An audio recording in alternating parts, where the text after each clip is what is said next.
Comment gérer la colère? Shalom bien-aimés dans le Seigneur. Notre méditation du jour s'intitule « Comment gérer la colère ?» Dernière partie. Nous tirons notre texte dans Genèse 13, 9 qui nous dit ceci. « Tout le pays n'est-il pas devant toi? Sépare-toi donc de moi.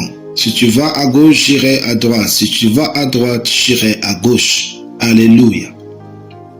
Aujourd'hui, nous terminons notre périple de 10 jours autour de la colère, tout en espérant que vous êtes maintenant bien équipés pour la surmonter. Lire votre témoignage à ce sujet ne peut que nous encourager à être dynamiques pour vous servir. Enfin, pour bien gérer la colère, vous devez communiquer avec la personne concernée d'une manière respectueuse. Exprimez ce que vous souhaitez pour l'avenir de votre relation, plutôt que de vous limiter à ce que vous ressentez.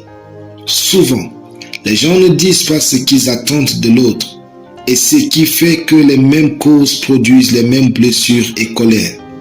Si vous en êtes arrivé au point de devoir confronter la personne qui vous a mis en colère, restez cohérent.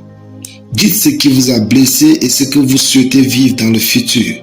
Chaque relation est faite pour grandir et pour cela, il faut apprendre à s'écouter, à se comprendre et en prendre en compte les attentes de l'autre. La colère n'est pas censée briser les relations, mais plutôt les améliorer et les rendre plus fructueuses.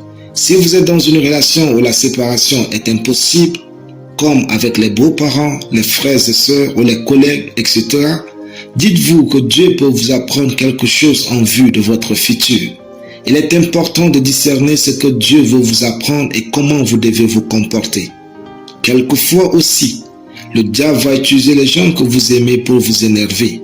Cela se produit lorsque vous êtes sur le point d'accomplir quelque chose d'important ou lorsque le diable veut vous pousser à faire une erreur.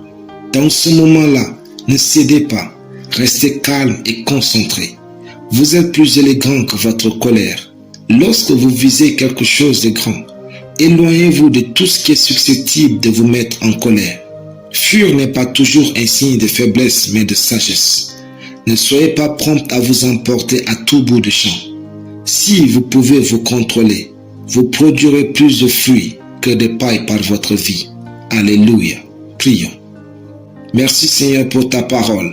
Je déclare que je vis le meilleur de moi et je vais toujours plus haut dans mes attentes et réalisations dans ce monde au nom de Jésus. Amen. La lecture biblique en une année, Luc 17 à Luc 20. Soyez bénis. C'était le pain du ciel.